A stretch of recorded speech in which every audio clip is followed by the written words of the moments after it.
Di dalam membaca Al-Quran, kelebihan Al-Quran dengan buku-buku yang lain, Al-Quran kitab suci, firman Allah. Di dalam baca Al-Quran, faham Anda atau tidak faham, Anda mendapatkan pahala. Kalau baca buku tidak faham, Anda sudah nggak dapat apa-apa. Kalau nggak faham, baca buku nggak faham, nggak tahu ini apa bahasa apa, nggak faham. Tapi kalau baca Al-Quran, ini kelebihan daripada Al-Quran. Biarpun Anda tidak faham, maka Anda sudah mendapatkan pahala. Bahkan kadang diberi oleh Allah pemahaman yang unik. Tiba-tiba kuat imannya, tiba-tiba senang berderma, padahal dia tidak paham ayat mana yang menyuruh saya bersedekah tadi, tidak ada. Itu berkat Al-Quran, karena sudah berada di hatinya, sudah menguasai hatinya Al-Quran, sehingga hatinya mudah tertata. Jadi penting baca Al-Quran. Kemudian tingkat selanjutnya lebih tinggi adalah mentadabburi firman-firman Allah, merenung. Tentunya dengan merenung ini ada catatannya. Merenungi firman-firman Allah, berusaha untuk faham. Ya, berusaha untuk faham bisa saja. Kita mencoba membaca, mungkin Anda mengerti bahasa Arab. Tapi di dalam Al-Quran ini ada beberapa hal yang tidak bisa difahami begitu saja oleh akal orang yang ngerti bahasa Arab. Sehingga para ulama pun berbeda di dalam memahami. Ulama saja berbeda pendapat, bagaimana kita. Sehingga tetap harus menggabungkan dua hal. Tidak boleh malas. Berguru tetap, berguru belajar, berguru tafsir. Berguru tentang memahami Al-Quran. Dan yang diperintahkan oleh Allah ya mentadabburi. Dalam Al-Quran banyak riwayat untuk kita mentadabburi firman-firman Allah. Merenungi firman-firman Allah, bukan hafalan. Hafalan tidak ada perintah kok, tapi hafalan mulia. Hafalan mulia. Cuman hari ini ada orang memang sibuk hafalan, tapi tidak melangkah kepada merenungi firman-firman Allah. Sehingga yang didapat hanya hafalan saja. Tidak mengerti halal dan haram. Kata Syekh Sya'rawi, "Umirna bi tadabburil Qur'ani." Kami diperintah untuk merenungi firman-firman Allah. Waqad takaffalallahu bihifdih. Allah yang menjaga Al-Quran. Walakinnana insyaghalna bihifdhihi wa tarakna tadabburah. Tapi kita lebih sibuk untuk menghafal, tapi kita tidak mencoba merenungi firman-firman Allah. Sehingga setelah seorang menghafal Al-Quran, hendaknya naik pangkat untuk mencoba merenungi firman-firman Allah, maka di sini belajar ilmu bahasa. Bersandar kepada terjemahan lumayan boleh, sebab yang menerjemahkan tentu orang yang mengerti bahasa Arab. Cuma yang perlu diperhatikan terjemahan siapa ini. Jangan-jangan nanti ada disisipkan tentang akidah yang sesat dan menyesatkan. Maka sampaikan kepada yang bersangkutan, bisa disodorkan kepada yang bersangkutan, sodor kepada tokoh-tokoh ulama yang akidahnya benar. Bolehkah saya baca terjemahan ini? Sebab sekarang ada orang menumpangkan kesesatannya lewat terjemahan, hati-hati. Anda bisa menyodorkan kepada tim yang ada di sini, langsung lihat terjemahannya ini. Bahkan ada orang berikan hadiah banyak di sini adalah Quran terjemahan, nggak boleh dibaca, nggak boleh dibaca sama anak-anak. Karena terjemahannya adalah terjemahan yang membawa kesesatan. Karena yang menerjemahkan bukan orang yang punya akidah yang benar. Dia punya akidah sendiri yang sesat, lalu menerjemahkan Al-Quran. Maka itu bahaya. Ya, maka berpegang kepada terjemahan yang diterjemahkan oleh Depak, itu jauh lebih aman. Biarpun nanti ya itu sambil tetap berguru kepada ustadz yang bisa menerjemahkan, menjelaskan Al-Quran dengan baik. Nah pertanyaannya dia adalah, di Ramadan ini main yang lebih. Dua-duanya kalau bisa. Sambil membaca dan sambil merenungi. Ada target. Sambil membaca, sambil merenungi. Bacanya pelan-pelan, jangan kebut-kebutan. Jadi yang penting itu, sekarang pakai durasi saja deh. Jadi durasi itu kemudian Anda jadikan Anda dengan Al-Quran, bukan kebut-kebutan. Oke. Anda misalnya, Anda ingin menjadikan 24 jam dalam sehari ini untuk baca Al-Quran berapa jam? Oke, yang sedang ngebut menghatamkan Al-Quran. Saya pengen menghatamkan Al-Quran seminggu sekali. Oke. Seminggu sekali Anda hatam, berarti Anda dalam sehari berapa jam Anda membaca? Itu 7 jam. Anggap saja 7 jam, karena kurang lebih 1 jam kurang sedikit sudah 1 juz. Bagi yang kelas ngebut ya. Berarti kalau 10 juz itu kan ya 7 jam. Oke, berarti 7 jam itu yang harus Anda jadikan untuk Al-Quran. Bukan ukurannya adalah khatamnya Anda. Jadi dalam 24 jam ini aku jadikan 7 jam murni untuk Al-Quran. Zikir pun kayaknya kita sudah mulai merubah dari bilangan yang disebutkan para ulama itu membatasi Anda untuk Anda punya keterikatan, keseriusan dalam berzikir. Sehingga pakai bilangan berapa ratus, 1000 dan sebagainya. Tujuannya adalah agar jangan bacamu cuma 50 pergi, tidak, sampai 1000. Cuman yang jadi masalah sekarang 1000-nya 1000 ngebut, yang dikejar bilangannya, bukan khusyuk kepada bacaannya. Sampai berapain, baru 100, baru 200, Allah, 300. Sehingga membaca Al-Quran itu, ini belum selesai, sudah langsung dihitung berapa juz lagi nih. Juz. Lembar berikutnya dihitung, ya Allah 1 juz, 3 lembar lagi, lama banget. Dikit-dikit begitu ke belakang lagi, kalau belum hatam-hatam, belum nyampe-nyampe. Karena dia ngejar ininya. Berarti caranya dirubah.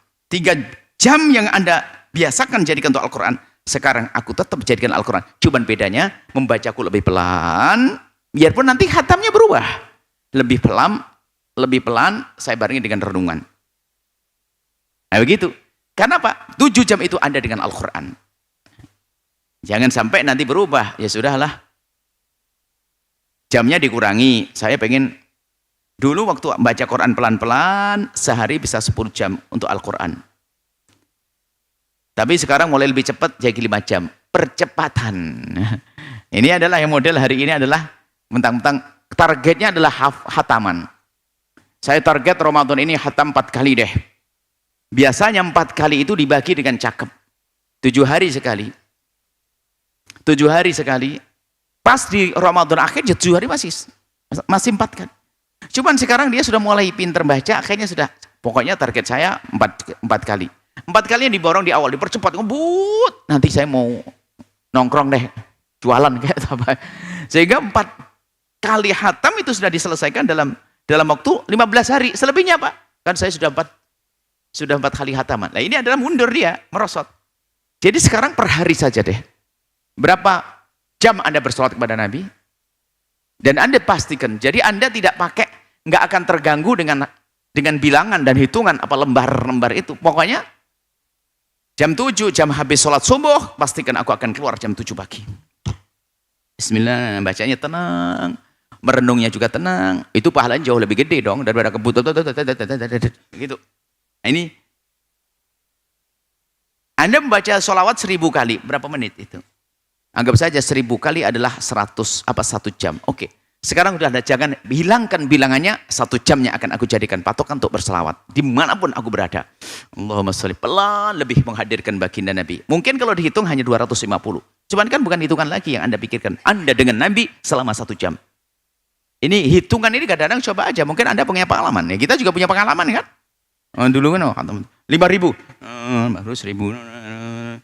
Allah, tasbihnya kadang lompat-lompat dikit ya, pengen tempat 5.000. Jadi mulai dari awalnya bukan ingat Allah, bukan ingat Rasulullah, tapi ingat 5.000. 2.000. Kata Buya ini mumpung bulan Maulid, harus 10.000. 10.000 Allahumma sholli ala Muhammad, sallallahu Muhammad, sampai lihat 3.000 sallallahu Muhammad. Maka angka 2.000 tik. Allahumma dikit-dikit. Loh, bukan Nabi yang diingat, angka di tasbih elektronik gitu. Betul begitu? Betul, berubah ya. Berubah ini. Elektronik dilihat terus dari awal, bukan Allah, Rasul. Ini 2.340. Begitu. Nah ini baca Al-Quran kita mungkin sistem waktu saja, sehingga tidak ada celah hawa nafsu untuk melepaskan Anda dari Al-Quran. Nah, setelah itu boleh Anda bagi, tetap ada pembacaan resmi, kemudian dibarengi dengan tadabbur, membaca terjemahan juga sah-sah saja. Karena membaca terjemahan membantu untuk faham. Tapi ditambah lagi, jangan lupa berguru. Kalau tadi yang ditanyakan orang malas, tidak mau berguru. Nah ini. Kemudian yang kedua adalah, jadi mirip, memang tipis sekali antara pemalas sama orang alim yang soleh. Ya, orang alim soleh itu misalnya begini. Orang alim soleh sama pemalas tuh mirip. Harus hati-hati. Pemalas. Jadi pemalas itu, ya kayak tadi, sholat itu digabungin, pemalas dia. Sholat malam itu adalah mungkin 5 rakaat, 2, 1, 3 witir, 2-nya. 2 rakaatnya macam-macam. Segala macam, ada hajat, ada wudhu, ada ini dan sebagainya. Kapan disebut pemalas ini? Disebut pemalas adalah jika tidak pernah ada tambahan. Dalam keadaan nganggur pun dia tetap sebegitu. Cuman kalau orang alim yang mengerti adalah dalam keadaan tertentu dia biasanya mungkin lebih banyak dari itu. Apakah dilakukan di kendaraan dan sebagainya. Sehingga kalau malam itu dia misalnya, malam itu, ya Allah malam ini capek sekali saya. Pulang dari bepergian dan sebagainya. Kemudian ya Allah saya hanya punya 5 rakaat. Akhirnya karena dia cerdas, cuman karena hari ini saya cuman 5, niat saya perbanyak. Dan boleh. Jadi niatnya sholat 2 rakaat, ada sholat wudhu, ada hajat, ada tahajud, ada istikharah, di double Allahu Akbar. Jadi ini tipis sekali, tinggal Anda tengok diri Anda ini memang gara-gara malas, atau memang Anda ini ingin mendapatkan pahala besar. Mirip loh ya, malas sehingga double niatnya, pengen pahala besar, karena Anda cerdas. Mirip-mirip. Jadi memang khususnya para ustadz itu banyak alasan. Sholatnya itu adalah sedikit alasannya ngerti niatnya banyak. Yang penting niatnya. Sementara ibu-ibu di kampung itu Masya Allah. 1,5 jam sholat malam. Nggak beres-beres. Sujud, berdiri lagi. Masya Allah. Ini ustadznya langsung double niatnya. Masya Allah. Semua sholat diniatkan situ. Tinggal mirip-mirip ya. Cuman yang jelas. Bagi yang niat habis wudhu, niat wudhu. Kemudian niat tahiyatul masjid. Kemudian niat yang lainnya yang boleh. Istikharah dan yang lainnya. Itu sah dan itu sebuah kebaikan.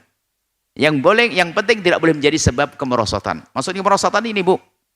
Ada seorang ibu selama ini kalau sholat malam itu adalah sampai 13-15 rakaat. Sampai 15 rakaat. Sholat wudhu 2 rakaat. Hajat 2 rakaat. Istikharah 2 rakaat. Kemudian yang lain banyak. Cuman gara-gara kenal Ustadz. Ibu, sholat itu boleh digabung niatnya untuk sholat-sholat kelas mutlak itu. Wudhu sama istikharah boleh digabung. Tak taunya malah kurang dari 13 menjadi 5 rakaat. Ini keblinger namanya. Bukan begitu maksudnya. Dihadirkan boleh menggabungkan niat dengan niat itu adalah untuk mendapatkan pahala. Tetap kebiasaannya terwujud. Sudahlah namanya sholat sama dengan sedekah. Anda selama ini sedekah untuk apa sih? Sedekah saya setiap minggu sedekah 100.000 saya masukkan ke masjid. Lillahi ta'ala. Bagus. Tinggal sekarang ibu tetap 100.000. Cuma niatnya ditambah. Saya niat sedekah ini adalah ke masjid. Untuk aku hadiahkan untuk ibuku pahalanya. Diniatkan juga semoga dengan sedekahku anakku jadi baik. Aku niatkan semoga sedekahku menjadi sebab aku bisa silaturahmi. Aku niatkan dengan sedekahku ini semoga Allah menutup aibku. Aku niatkan loh.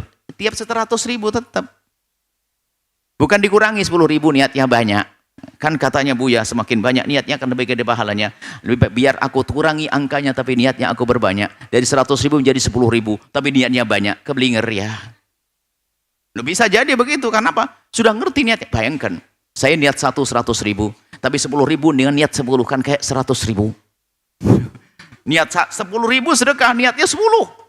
Kan kayak 100.000. Mending 10.000 niatnya 10. Ini salah paham.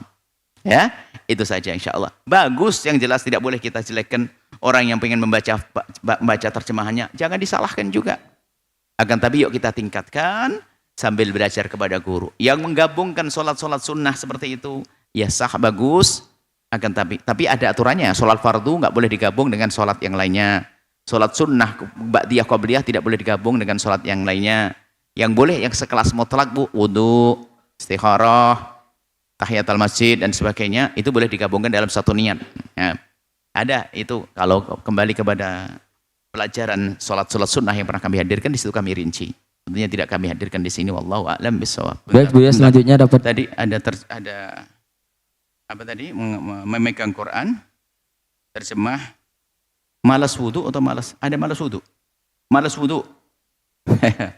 Baik. Terjemahan Al-Quran, jadi ada disebut oleh para ulama, apakah terjemahan Al-Quran itu dianggap sebagai tafsir atau bukan?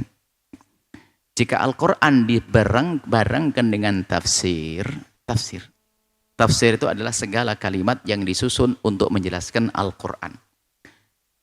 Jika Al-Quran dibarengkan dengan tafsir, kemudian tafsirnya terbukti kalimatnya lebih banyak daripada Al-Qur'annya, maka Al-Qur'an dipegang oleh orang yang tidak punya wudu, maka tidak apa-apa, boleh. Cuman memang kelihatannya orang malas tadi itu ya, wudu aja malas nih, padahal kalau berwudu berlipat gandakan pahala. Jangan-jangan tuh ustadz yang tadi double-double sholatnya sudah malas wudu, wudu kok malas. Akan tapi jika tafsirnya itu adalah sebanding sama dengan Al-Quran, maka hanya tafsir lafzi, tafsir menjelaskan tentang lafadznya, la raiba la syakka, berarti kan sama seperti itu. Hanya memahamkan tentang makna-makna makna-makna lafzi harfi, maka itu bukan sebuah tafsir, maka tetap saja diharamkan bagi orang yang punya hadas untuk menyentuhnya. Tapi sama terjemahan, jika ternyata di dalam terjemahannya itu juga letterlek, terjemahan lafzi, maka itu belum dianggap sebagai tafsir. Tapi kalau sudah terjemahannya itu adalah sudah ditambahi dengan penjelasan-penjelasan, maka itu disebut sebagai tafsir. Selagi terjemahannya bukan letterlek, bukan terjemahan harfi lafzi tadi, tapi sudah mengarah kepada penjabaran, ya, sekecil apapun ada penjabarannya. Dan setelah itu muncul dugaan dalam diri Anda bahwa terjemahan dan penjelasannya jauh lebih banyak daripada Al-Qur'annya, maka di saat seperti itu boleh dia menyentuh Al-Qur'an dalam keadaan tidak punya wudu. Yang jelas dia adalah pemalas wudu. Bahkan kita himbau kepada siapapun untuk tetap punya wudu dalam keadaan apapun, biarpun tidak membaca Al-Qur'an. Biasa dengan wudu seperti itu. Baik, setelah Anda menyaksikan video ini, jangan lupa berselawat kepada baginda Nabi Muhammad sallallahu alaihi wa alihi wa sahbihi wasallam.